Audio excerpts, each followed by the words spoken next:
My first act after being reborn was to pour my best friend's ashes down the drain. In my previous life, my best friend's wife cheated on him, not only emptying their joint accounts but also leaving him drowning in debt. He ended up homeless, beaten to a pulp by loan sharks, barely clinging to life. When I finally reached him, he was barely breathing, and he begged me to raise his daughter. Seeing how young the child was, I soft-heartedly agreed to take care of her. My girlfriend broke up with me, and my parents kicked me out of the house. I poured my blood, sweat, and tears into raising her. When she became an adult, she became a rising model after shooting a commercial. Everyone envied me for having such a wonderful daughter. But as I was celebrating her success, my best friend, who had supposedly died years ago, appeared, arm in arm with my ex-girlfriend. "Looks like you passed my test." Seeing my confusion, my ex-girlfriend explained arrogantly, "Derek is the heir to a multi-billion-dollar fortune. Who knows if you were only friends with him for his money? But now that you've honestly raised our daughter, you've proven yourself worthy." I furiously stepped forward, ready to punch them, but my adopted daughter threw a drink in my face. "You sick freak. How dare you lay a hand on my parents?" I choked on my rage, my vision blurring, and then I just collapsed. When I woke up again, I had been reborn to the very day my best friend was beaten by thugs. Cough, cough, "Alex, you're finally here." Derek lay on the ground, filthy and covered in an ugly mosaic of purplish-blue bruises. Deep gashes bled on his arms and legs. I froze, then suddenly realized I had actually been reborn. "Alex, what are you standing there for? Cough, cough, take me to the hospital." Derek lay weakly on the ground, speaking to me without an ounce of strength. In my last life, I received his desperate call and rushed to find him. The sight of him covered in blood sent me into a panic, and I immediately thought of calling 911 for an ambulance. But Derek insisted the location was too remote, and he'd be dead by the time 911 arrived. So, I personally carried him on my back, stumbling for over 2 hours, back to the city, and straight to the hospital. But now, the thought of it all being his elaborate scheme made a wave of profound disgust wash over me. "No need to call 911, it's too remote here, just carry me." Derek coughed a few times, looking at me pleadingly. I frowned, feigning discomfort, and bent down to rub my ankle. "I'm sorry, I wish I could carry you, but I just twisted my ankle. I really can't carry you." Afraid he wouldn't believe me, I even pulled up my pant leg to show him my visibly swollen and red ankle. In my last life, I had endured the pain to carry him, and by the time we reached the hospital, my ankle was practically useless. It cost a fortune to heal. This time, I wouldn't be so foolish. Derek's face instantly paled, looking as if he was truly on his last breath. Just then, an SUV pulled up beside us.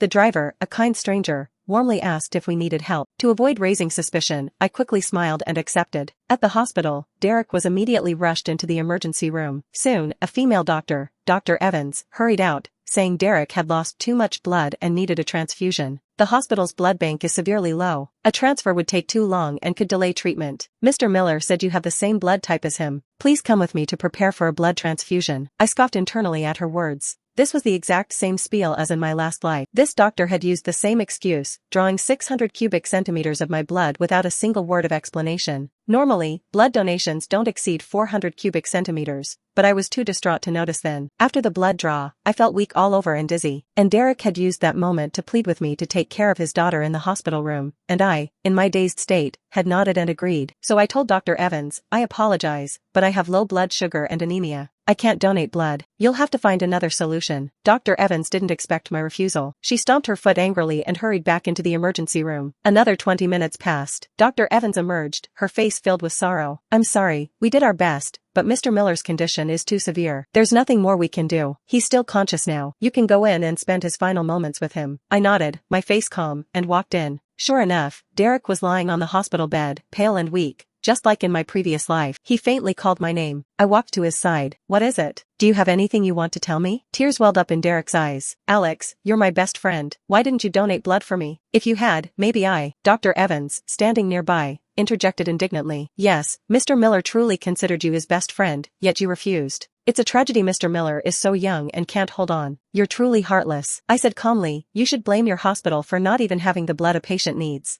I have low blood sugar and anemia. If something happened to me because of a blood donation, would your hospital pay with its life?" My words left Dr. Evans momentarily speechless. Derek's face was grim, but he quickly composed himself, his eyes red. "Forget it, Alex isn't to blame for this. It's just my bad luck. I'm dying now. My wife betrayed me, my family sold me out. I don't even want to live anymore. But I still have a daughter who just turned 1. She's so pitiful, abandoned by her mother, and her father can't live on. I just can't bear to leave her. Alex, you're the only good brother I have. Please, I beg you, raise her for me." Dr. Evans, ever the empath, let 2 streams of tears fall. "Look, Mr. Miller is begging you like this. Just say yes. You're his best friend. Could you really be so cruel as to refuse? If so, you don't deserve to be a man." Watching them play good cop, bad cop, perfectly coordinated, I felt nothing but disgust. In my last life, I had too much blood drawn and was disoriented. Derek even colluded with Dr. Evans to set a trap for me. I was genuinely soft-hearted, which was why I agreed to take care of his daughter. But no good deed goes unpunished. My girlfriend was hostile toward this adopted daughter,